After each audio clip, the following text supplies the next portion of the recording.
Your life is about to change in a way you didn't expect. You know that feeling when you wake up and something inside you whispers that today is different, even though everything around you looks exactly the same. Maybe you've been carrying something heavy for so long that you forgot what it feels like to stand up straight. I want you to stop for just a moment and take a breath, because what I'm about to share with you isn't about fixing everything overnight or promising you that all your problems will vanish by sunrise.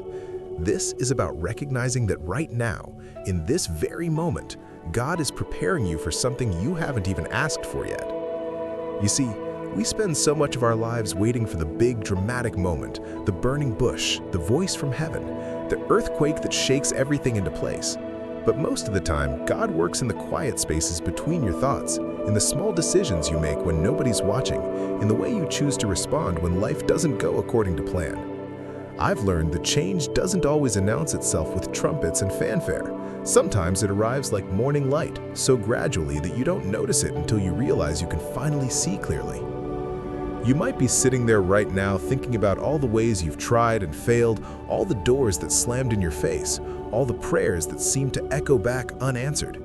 And I want to tell you something that might surprise you. Those closed doors weren't rejections, they were redirections.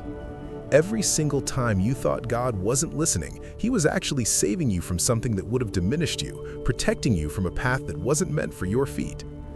There's a passage in Jeremiah where God says, "For I know the plans I have for you, plans to prosper you and not to harm you, plans to give you hope and a future." Notice He didn't say plans to make you comfortable or plans to give you everything you think you want right now. He said plans to give you a future, which means where you are today is not where you're going to stay. But here's what we often miss. The journey from here to there requires you to become someone different, someone stronger, someone more aligned with who you were created to be. And that transformation doesn't happen in your comfort zone. I know you're tired. I know you've been fighting battles that nobody else can see, carrying burdens that don't show up in photographs. You've probably asked yourself more than once if you're doing something wrong, if there's some spiritual formula you're missing, some prayer you haven't prayed correctly. Let me release you from that kind of thinking right now. Your worth isn't determined by how well you perform or how perfectly you pray or how many times you get it right on the first try. God isn't sitting up there with a clipboard marking you down every time you stumble. He's walking beside you, and sometimes He's even carrying you through the parts you can't remember how you survived. You know what's beautiful about this moment we're sharing right here? You didn't end up here by accident. Something deeper than curiosity brought you to these words today, and I believe it's because you're ready to receive something you've been preparing for without even knowing it. Maybe you've been so focused on what's broken that you haven't noticed what's been quietly healing. Maybe you've been so loud in your demands to heaven that you haven't heard the gentle whisper that's been trying to guide you all along. Jesus said in Matthew, "Come to me, all you who are weary and burdened, and I will give you rest."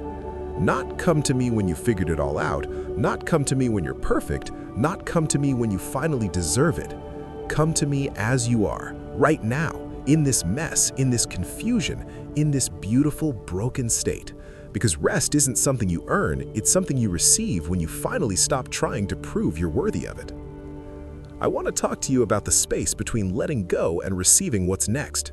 We talk a lot about faith, but we don't talk enough about the terrifying middle part where you've released what was and you haven't touched what will be. That space feels like free fall, like you've stepped off a cliff and you're waiting to find out if you're going to fly or crash. But here's what I've discovered in my own journey. That space isn't empty, it's full of possibility. It's where God does His deepest work, where He reshapes your understanding of who you are and what you're capable of becoming. You can't build a new foundation on top of an old one that's cracked and crumbling. Sometimes God has to clear the ground completely, and that feels like loss, like everything is being taken away.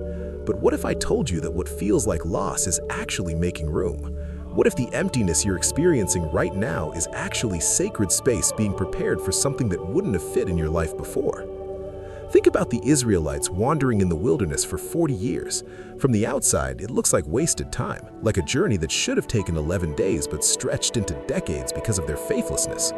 But what if that wilderness wasn't punishment? What if it was preparation? What if God knew that the people who left Egypt as slaves needed time to become the people who could inherit the promised land as free men and women? You can't rush transformation. You can't microwave maturity. You can't skip the chapters that teach you who you really are when everything is stripped away. Maybe you're in your wilderness right now and you keep asking God when you'll finally arrive, but arrival isn't the goal. Becoming is the goal. Who you're turning into matters more than where you're going. There's a reason why Jesus spent 40 days in the wilderness before he began his ministry. Even the Son of God needed time in the barren place, time away from distraction, time to be tested and refined. And if Jesus needed the wilderness, why would we think we could skip it? Your wilderness has a purpose, even when it feels purposeless. Your waiting has meaning, even when it feels meaningless. Every single day that you choose to keep going, keep believing, keep trusting, even when you can't see the path ahead, you're building something that can't be shaken. I want you to think about a seed for a moment.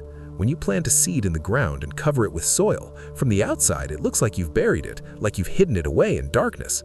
But under that soil, in that darkness, something miraculous is happening. The seed is breaking open, it's dying to what it was so it can become what it's meant to be.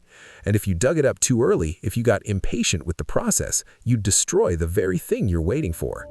You are that seed right now. The darkness you're experiencing isn't the end of your story, it's the beginning of your transformation. But you have to trust the process. You have to believe that what's happening beneath the surface is more important than what's visible above it. God is not slow, He's thorough. He's not withholding from you, He's preparing you. And the moment you're truly ready, not the moment you think you're ready, but the moment your roots are deep enough and your foundation is strong enough, that's when you'll break through the soil and everything will change. Now I want to pause here and say something to those of you who are watching this, who resonated with these words. If this message is speaking to your heart, if you feel like you found something you needed to hear, I want to invite you to subscribe to Sacred Path to Divine Light. Not because I need your subscription, but because you deserve to surround yourself with voices that remind you who you are when the world tries to tell you who you're not. Sometimes the simple act of choosing what you allow into your space can shift everything. Let me talk to you about the difference between waiting passively and waiting actively. Passive waiting is sitting on the couch, eating chips, complaining that nothing is happening, expecting God to do everything while you do nothing. Active waiting is preparing yourself, doing the inner work, healing what needs to be healed, learning what needs to be learned, becoming who you need to become. When David was anointed as king, he didn't immediately take the throne. He went back to tending sheep, he fought a giant, he served in Saul's court, he ran for his life, he hid in caves. Years passed between the anointing and the appointment, but those years weren't wasted, they were essential. David learned leadership in the fields, courage in the battle, humility in the palace, perseverance in the wilderness. By the time he actually became king, he was ready for it in a way he never would have been as a shepherd boy. Your in-between season is not your wasted season. This is where you're learning what you'll need when you step into what God has prepared for you. So stop despising the process. Stop wishing away this moment. Stop thinking that your real life starts when this part is over. Your real life is happening right now. This is it. This is the story. This is the journey. And every single part of it matters, even the parts that feel small and insignificant. You want to know what I think one of the biggest lies we believe is? That we have to have it all figured out before we can move forward. That we have to see the entire staircase before we take the first step. But faith doesn't work that way. Faith is taking the step when all you can see is the step. It's moving forward when the only light you have is enough to illuminate the ground right in front of you. Abraham didn't know where he was going when he left his homeland. He just knew God told him to go. Moses didn't have a detailed plan for how to get the Israelites out of Egypt. He just showed up with a staff and faith that God would make a way. Mary didn't understand how she could be pregnant with the Messiah, but she said yes anyway. None of them had all the answers. None of them could see the full picture, but they took the step they could see. And that's all God is asking of you right now. Not to solve everything, not to have the next 10 years mapped out, just to take the next step.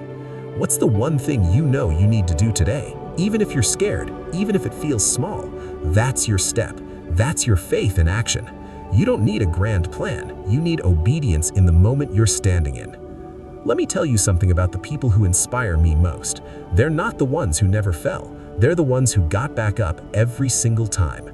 They're not the ones who never doubted. They're the ones who kept believing even in their doubt.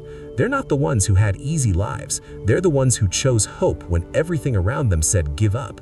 You think you're disqualified because of your past, because of your mistakes, because of how many times you've started over. That's exactly what makes you qualified.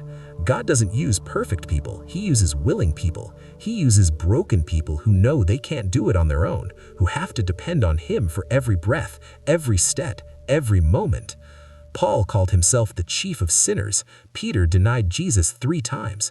David committed adultery and murder. Rahab was a prostitute. Matthew was a tax collector. These aren't people who had their lives together. These are people who encountered God in their mess and let Him use them anyway. Your story doesn't have to be clean to be powerful. Actually, it's the messy parts, the parts you want to hide. Those are the parts that will reach people in ways your highlight reel never could. Because people don't need to see your perfection, they need to see your perseverance. They don't need to know you never struggled, they need to know you kept going when struggling was all you could do. There's something incredibly freeing about accepting that you don't have to be anything other than